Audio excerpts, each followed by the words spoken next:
पोषा बिलेई एवं कुकुरंक नारे मालिक संपत्ति उइल करबा कथा केबे सुनिछंती? बोधुए सुनी नथिबे, कारण निज पिलांकु पैतृक संपत्ति न देई किए बा काहेकि पोषा पशुंक नारे लेखिदेब।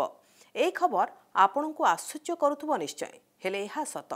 चीन सांघाईरु एभली खबर आछि सामनाकु।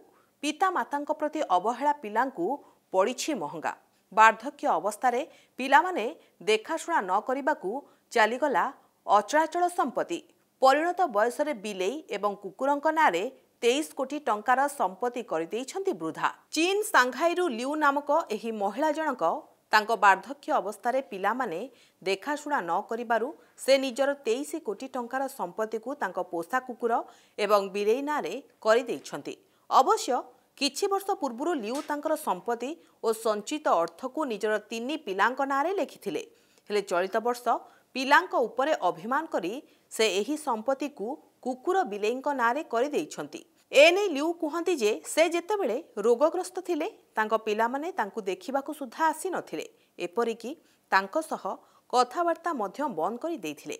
तेणु ए घटनारे से रागी जाई तांको मृत्यु परे तांकर समस्त संपत्ति पोषा जीव मानक देखाशुणारे खर्च हेबा पई स्थिर करथिले। एथिपई से स्थानीय एक प्राणी चिकित्सालय को संपत्ति देखाशुणा पई दायित्व देइछंती। एभली किछि खबर जानिबा पई देखुथांतु प्रमय डिजिटल।